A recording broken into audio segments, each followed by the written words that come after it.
Assalamualaikum and welcome back to our video lecture series of class 12 mathematics, and in this series we have started chapter number 3 differentiation। और आज हमने start करनी है exercise 3.3 जिसमें हमने first principle एब initio method या फिर बाय डेफिनेशन वर्क नहीं करना, बल्कि हमें जो इसका शॉर्टकट मेथड है स्टूडेंट्स, इसको अप्लाई करना है डिफ्रेंशिएट करते हुए। ठीक है, ये डेरिवेटिव कैलकुलेट करते हुए। लेकिन उस मेथड को अप्लाई करने से पहले उस मेथड को समझना हमारे लिए ज़रूरी है। तो उस मेथड की कुछ प्रॉपर्टीज़ हमारे पास यहाँ पे मौजूद हैं स्टूडेंट्स। मैं यहाँ पे आपको वो प्रॉपर्टीज़ दिखा दूँ। ठीक है, इनको आप प्रॉपर्टीज़ कहें या थ्योरम्स कहें, इनका मतलब एक ही है। ठीक है, जैसे अब अगर कभी भी हम डेरिवेटिव्स की बात करेंगे तो हम उसे D Y by D X कहेंगे, जिसका मतलब सिर्फ और सिर्फ डिफरेंशियल ऑपरेटर होगा, है ना। ये जो मेरे पास डी बाय डी एक्स लिखा हुआ है, बेसिकली ये मेरे पास क्या है, ऑपरेटर है। जिस तरीके से हमने बचपन में अर्थमेटिक ऑपरेटर्स पढ़े हैं, प्लस माइनस डिवीजन मल्टीप्लिकेशन, है ना। तो ये मल्टीप्लाई का साइन जो है ये मल्टीप्लिकेशन का ऑपरेटर है, प्लस का साइन है अगर आपके पास तो ये एडिशन का ऑपरेटर कहलाता है। इसी तरीके से अब जो हम ऑपरेटर पढ़ने जा रहे हैं वो है डी बाय डी एक्स। इसका काम होता है डेरिवेटिव कैलकुलेट करके लेकर आना।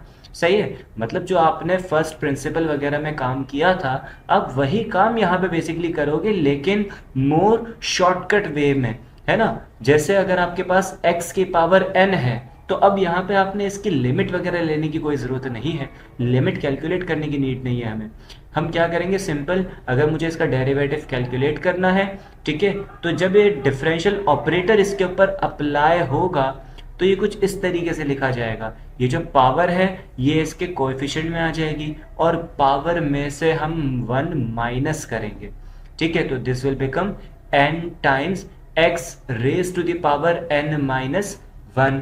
ठीक है, सिमिलर वे में स्टूडेंट्स हमारे पास जो इसकी सेकंड प्रॉपर्टी है, अच्छा अगर फर्स्ट वाले के लिए कुछ एग्जांपल वगैरह हम देखें तो इसकी एग्जांपल इस तरीके से हो सकती है। अगर आपके पास लिखा हुआ है D Y by D X of X raise to the power 5, तो स्टूडेंट्स ये सिंपली हमारे पास हो जाएगा 5x की पावर 4।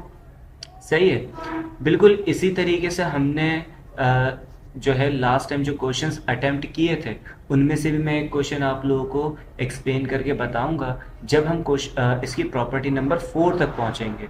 ठीक है, कि ये जो मेथड हम यहाँ पे पढ़ रहे हैं कितना यूजफुल मेथड है हमारे लिए, ठीक है, और कितना ये इजी मेथड होने वाला है।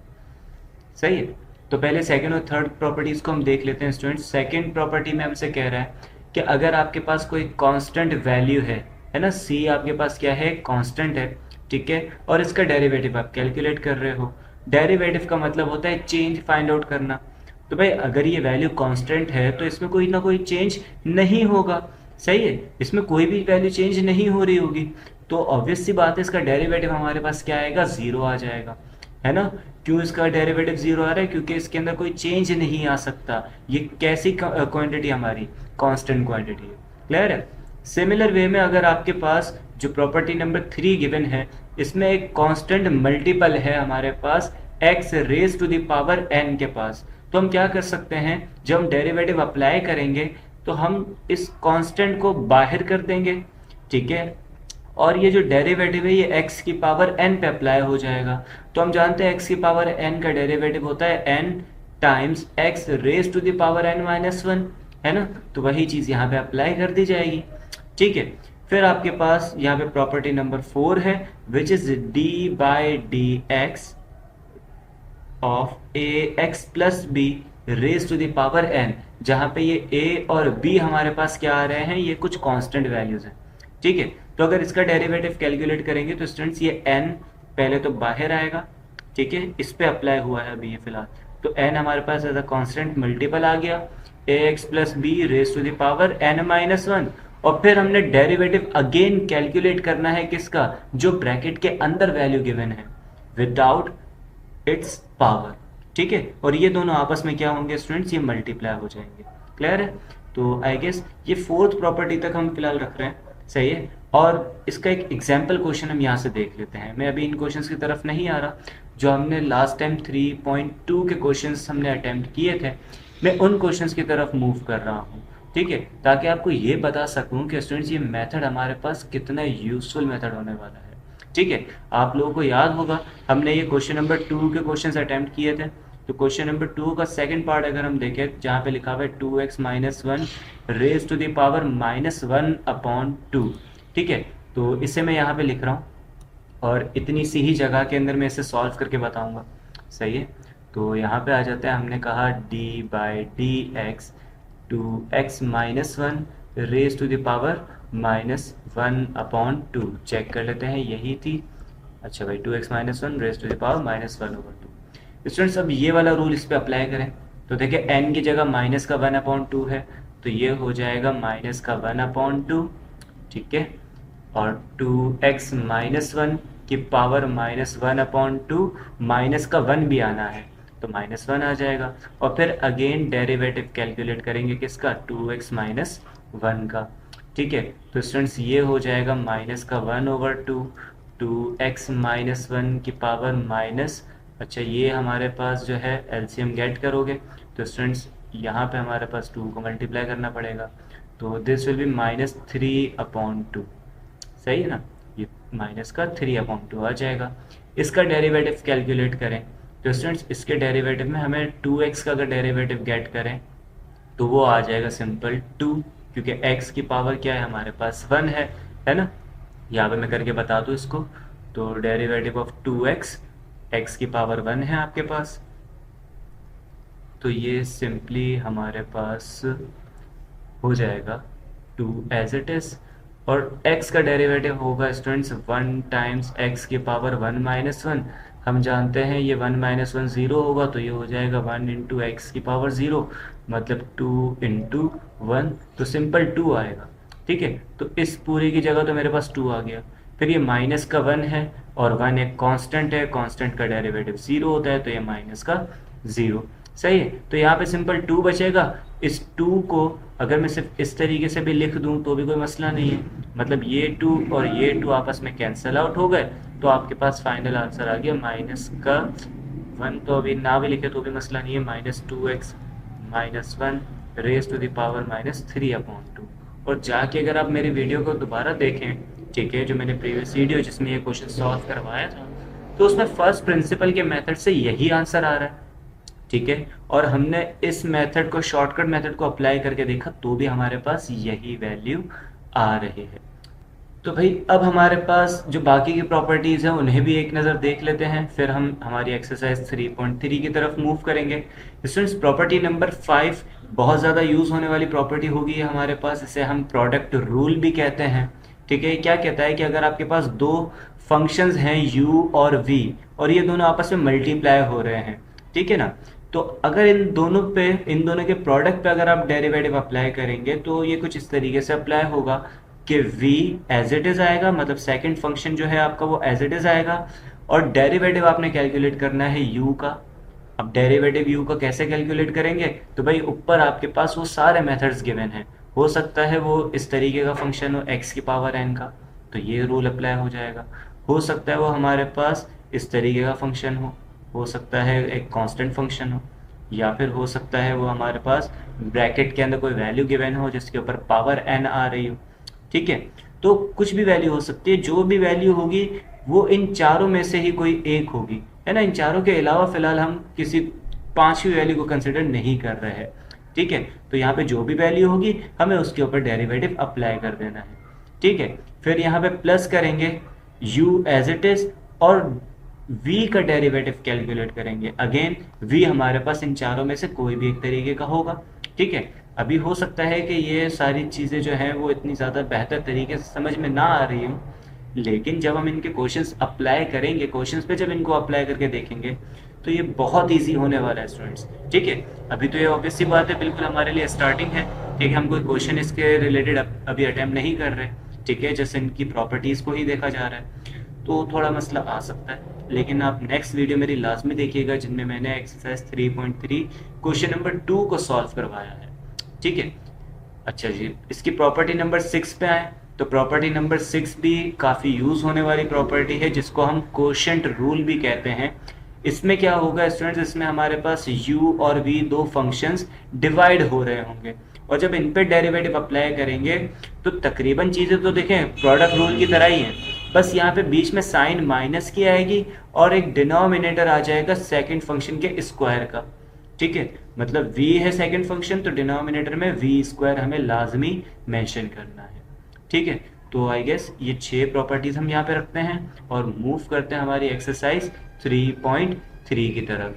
ठीक है, तो ये हमारी एक्सरसाइज आ गई स्टूडेंट्स। इसका क्वेश्चन नंबर 1 हम अटेम्प्ट करने जा रहे हैं। ठीक है, इसका फर्स्ट पार्ट यहाँ पे देखें, तो भाई फर्स्ट पार्ट में हमसे कह रहा है 5x raise to the power 5, इसका डेरिवेटिव मुझे कैलकुलेट करना है। तो सॉल्यूशन, अच्छा ये प्रिंट क्यों आ रहा है भाई, खैर जाने देते हैं इसको, और इस पे अप्लाई करेंगे डेरिवेटिव। तो स्टूडेंट्स ये होगा d by D X of 5x raise to the power 5।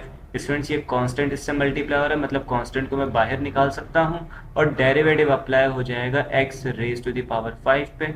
और हम जानते हैं अगर किसी x की पावर n पे डेरिवेटिव अप्लाई करते हैं तो ये जो पावर है ये स्टार्ट में आ जाती है, मतलब ये 5 तो एज इट इज आया, ये वाला 5 जो है ये स्टार्ट में आ जाएगा यहाँ पर। ठीक है, और x की पावर हो जाएगी 5 माइनस 1, तो कुल मिला के ये हमारे पास आएगा 25x raise to the power 4। सही हो गया स्टूडेंट्स। तो मूव करते हैं हम इसके सेकंड पार्ट की तरफ। ठीक है, जिसमें हमसे कह रहा है 7/9 x raise to the power 9। Students यही चीज़ यहाँ पे अप्लाई करेंगे। अब इस बार मैं 7/9 को पहले ही बाहर लिख रहा हूँ और इस पर मैं डेरिवेटिव अप्लाई कर दूंगा x raise to the power 9 पे। ठीक है, तो हम जानते हैं यहाँ पे 9 स्टार्ट में आएगा और ये हो जाएगा x raise to the power 9 minus 1, 9 and 9 will be cancelled out, तो this will just become x 7x raise to the power 8। ठीक है, नंबर 3 इसी तरीके से देख लें। तो स्टूडेंट नंबर 3 में हमारे पास अंडर रूट गिवन है जिसको मैं लिख सकता हूँ 124x raise to the power 1/2। ठीक है, अब इसको सॉल्व करें तो स्टूडेंट्स यहाँ पे 124 तो एज इट इज़ रहेगा, डेरिवेटिव अप्लाई करेंगे हम x की पावर 1/2 पे, तो ये हो जाएगा 1/2 स्टार्ट में आएगा और this will be x raise to the power 1/2 minus 1। ठीक है, अच्छा मुझे नहीं पता ये किस तरीके से आ रहा है और क्यों जा नहीं रहा। ठीक है, तो इसको ऐसे ही रहने दे रहा हूँ मैं। अच्छा जी, ये 2 1 ज़ा एंड 2 62 ज़ा, तो ये हो जाएगा 62x की पावर। स्टूडेंट्स यहाँ पे 1 माइनस 2/2 आफ्टर टेकिंग एलसीएम, तो this will be 62x raise to the power minus 1/2, है ना। ये हमारे पास फाइनल इसका आंसर होगा। ठीक है, तो अब मूव करते हैं भाई इसके फर्दर पार्ट्स की तरफ।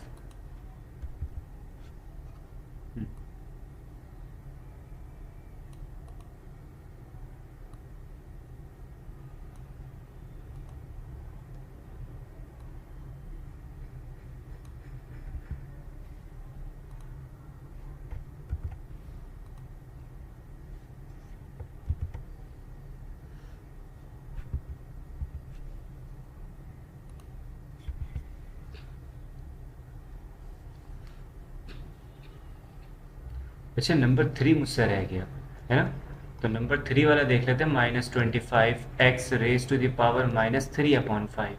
तो स्टूडेंट्स ये माइनस का 25 एज इट इज रहेगा, इस पे डेरिवेटिव अप्लाई कर देंगे हम, तो डेरिवेटिव ऑफ x पावर -3/5 -25, ये मल्टीप्लाई होगा -3/5 से और x की पावर हो जाएगी -3/5 -1, so it will be just -25।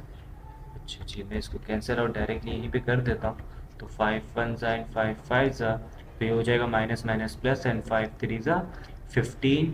x की पावर स्टूडेंट्स ये हो जाएगी -3 -5 डिवाइडेड बाय 5। ठीक है, और फर्दर इसको सॉल्व करें तो 15x की पावर -8/5। ठीक है, अब मूव करते हैं हम पार्ट 5 की तरफ। तो पार्ट 5 में हमसे कह रहा है 1/22 x raise to the power 22। तो स्टूडेंट्स ये 1/22।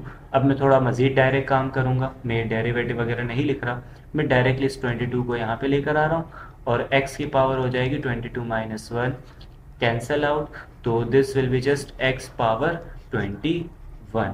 ठीक है, then we have x power minus 100, तो स्टूडेंट्स ये हो जाएगी -100, x पावर -100 माइनस 1, तो this will be just -100 times x minus 101।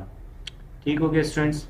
Then we have उसके लिए जगह भी क्रिएट करनी है हमने, तो इसको हटा देते हैं भाई यहाँ से। ठीक है, ये भी हटा देंगे, ये भी हटा देंगे। ठीक है, तो नंबर 7 हमारे पास यहाँ पर आएगा 15 X raise to the power 1/3, है ना, क्यूब रूट हो तो इसको मैं 1/3 लिख सकता हूँ, तो this will be just 15 times 1/3 times x power 1/3 minus 1, 3 1 and 3 5, तो ये हो जाएगा 5 एक्स की पावर 1 माइनस 3/3, मतलब 5 एक्स की पावर माइनस 2/3। ठीक है, तो this will be our answer. Now next number 8 है हमारे पास 16 एक्स की पावर 3/4 और होल पावर यहाँ पर आ जाएगी 1/4, है ना, फोर्थ रूट है मतलब 1/4 होगा। ठीक है, तो इसको पहले तो मैं लिख लेता हूँ इस तरीके से कि 1/4 मल्टीप्लाई करवा दूँ तो ये हो जाएगा 3/16। सही है, अब डेरिवेटिव अगर अप्लाई करें तो this will B 3/16 into x power 3/16 minus 1, ये कैंसिल आउट हुआ तो 3x 3 माइनस 16/16। ठीक है, तो फाइनली ये आ जाएगा 3x की पावर माइनस 13/16। ठीक हो गया स्टूडेंट्स। देन नंबर 9 की बात करते हैं यहाँ, तो नंबर 9 में हमारे पास है x की पावर, बल्कि x की पावर नहीं है, ये है हमारे पास -4/x पावर 3/4, तो इसको रेसिप्रोकल करते हैं, ज़्यादा बेहतर है, -4 और x की पावर -3/4 हो जाएगी, है ना, डिनोमिनेटर में था तो इसको मैंने न्यूमरेटर में लिख दिया। अब इस पर अप्लाई करेंगे तो -4 as it is multiply by -3/4 into X की पावर -3/4 माइनस 1, 4 से 4 कैंसिल तो ये प्लस का 3 होगा, माइनस माइनस प्लस, एंड यहाँ पे 1 बचा, 1 3 ज़ा 3, एक्स की पावर -3 -4/4, मतलब 3x की पावर -7/4 आ जाएगा। ठीक है, लास्ट अब हमारे पास यहाँ पे पार्ट रहता है तो उसे बस जल्दी से कर लेते हैं और वीडियो को एंड कर देंगे। ठीक है, नंबर 10 है हमारे पास यहाँ 3 डिवाइडेड बाय एक्स स्क्वायर की पावर 1/3, है ना, क्यूब रूट है मतलब पावर 1/3 होगी। स्टूडेंट्स को रेसिप्रोकल कर दें तो 3x की पावर 2 एज इट इज, ये हो जाएगा माइनस का 1/3, मल्टीप्लाई करेंगे तो 3 इंटू एक्स पावर -2/3। अब डेरिवेटिव अप्लाई करेंगे तो सिंपल ये हो जाएगा मल्टीप्लाई बाय -2/3 एक्स की पावर -2/3 माइनस 1। ठीक है, और डिवीजन में हमारे एलसीएम के बाद ये हमारे पास आएगा 3 से 3 तो कैंसिल आउट हो गया, माइनस का 2x -2 -3/3, मतलब -2 की -2x एंड -5/3। ठीक है, तो ये क्वेश्चन नंबर 1 के जो 10 पार्ट्स थे ये इंटायरली हमारे पास जो फर्स्ट और सेकंड हमने थ्योरम अप्लाई किया था, फर्स्ट सेकंड एंड थर्ड, उन्हीं के ऊपर बेस्ड थे। ठीक है, तो उनको यूज़ करके हमने इन 10 क्वेश्चंस को सॉल्व किया है। फर्दर इंशाल्लाह इन द नेक्स्ट वीडियो हम क्वेश्चन नंबर 2 को सॉल्व करेंगे इसी एक्सरसाइज के। Thank you so much for your time. अल्लाह हाफिज़।